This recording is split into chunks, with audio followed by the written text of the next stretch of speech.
Hi friends, பாட் neck எப்படி cut பண்ணுறதுன்னு பார்க்கலாமா? பாட் நெக் கட் பண்ணுறதுக்கு நார்மலாக நீங்கள் நெக்கை வரைஞ்சிட்டு அதுக்கு உள்ளவே நீங்கள் பாட்டை வரைஞ்சி விட்டுறக்கூடாது. ஃபஸ்ட்டு கழுத்தோட இறக்கத்தை மார்க் பண்ணிக்கோங்க. இனி நம்ம மேலே ஒரு போர்ஷன் கீழே ஒரு போர்ஷனாக தான் இது வரைய போகிறோம். மேலே போட் நெக் தான் வரையணும்.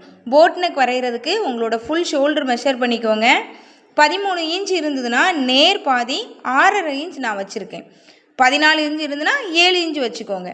இப்போ 3 இன்ச்சு கழுத்து அகலம் மார்க் பண்ணியிருக்கேன். இனி ஸ்டிச்சிங் போக சின்னதாக ஷோல்டர் கிடைக்கும். இனி இறக்கம் 3 இன்ச் மார்க் பண்ணிக்கோங்க. எல்லாருக்குமே இது பொருந்தும். இனி 3 இன்ச்சையும் 3 இன்ச்சையும் ஒரு பாக்ஸ் போட்டுக்கோங்க. நீளத்தில் ஒரு 1/2 இன்ச் குறிச்சிக்கோங்க. அகலத்தில் ஒரு 1/2 இன்ச்சு மார்க் பண்ணிக்கோங்க.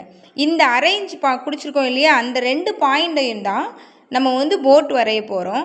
இந்த பாயிண்ட்டை கனெக்ட் பண்ணி வரைஞ்சிங்கன்னா உங்களோட போட்டு கரெக்டான ஷேப்பில் கிடைக்கும். இப்போ இதை முடிச்சுட்டு கீழே நம்ம பானை வரைய போகிறோம். பானை வரைகிறதுக்கு நீங்கள் மேலே வச்சுருக்க அதே 3 இன்ச் அகலத்தை கீழே நீங்கள் வைக்கக்கூடாது. ஒரு 1/2 இன்ச் கம்மி பண்ணிடுங்க. 3 இன்ச்சு நீங்கள் வச்சுக்கலாம். 3 இன்ச் வச்சு இதை தனியாக நீங்கள் பாக்ஸ் போட்டணும். ஏன்னா அந்த 3 இன்ச்சுக்குள்ளே தான் உங்களோட பானை வரப்போகுது.